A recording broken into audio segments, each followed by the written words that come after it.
Bonjour, vendredi 22 décembre 2023.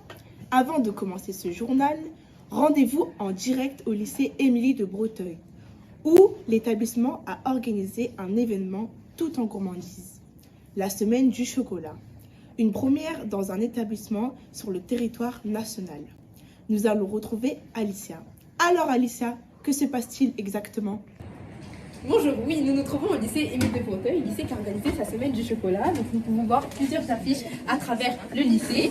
Le chocolat, la composition de différents chocolats, la récolte du chocolat, les lieux de consommation du chocolat et notamment des articles écrits par les élèves de seconde, notamment le parcours du chocolat, les magazines du chocolat. Et puis voilà. Et là, on peut voir une vente de gâteaux au chocolat, notamment un vendeur, notamment Mewen. Bonjour. Alors, que vendez-vous ? On vend des gâteaux comme ces gâteaux au chocolat ou bien des savons ou alors des crêpes avec lesquels on ajoute une pâte à tartiner pour 50 centimes. Mais vous êtes des agents de la pâtisserie en fait. Une bonne recette et des bons biens.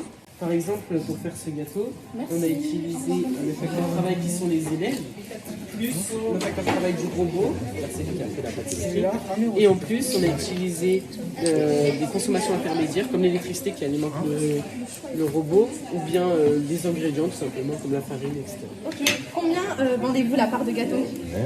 1 euro la part de gâteau et 10 euros le gâteau en entier parce qu'il y a 10 parts. Ok, et combien gagnez-vous par gâteau ? Attention, il faut bien faire la distinction entre valeur ajoutée et chiffre d'affaires. Le chiffre d'affaires, c'est la quantité vendue fois le nombre de l'unité, par exemple, là pour ce gâteau. Sachant que la part elle coûte 1 euro et que le gâteau contient 10 parts, et ben, il pourra être vendu être au maximum 10 euros. Alors que pour la valeur ajoutée, c'est les consommations intermédiaires qui sont déduites du chiffre d'affaires. Sachant que le gâteau, il y a 300 g de farine, 100 g de sucre, 100 g de beurre, 5 œufs, etc. Les ingrédients coûtent 6 euros, plus 15 centimes d'électricité, donc on aura 3,75 euros de bénéfices. Ok, très bien. Et pourquoi du chocolat équitable ?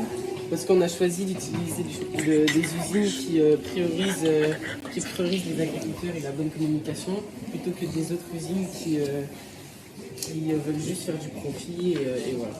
Ok. Donc vous souhaitez de vendre un maximum de friandises. Merci beaucoup. Donc vous voyez, cette semaine du chocolat fait grand bruit au lycée Émile de Breteuil.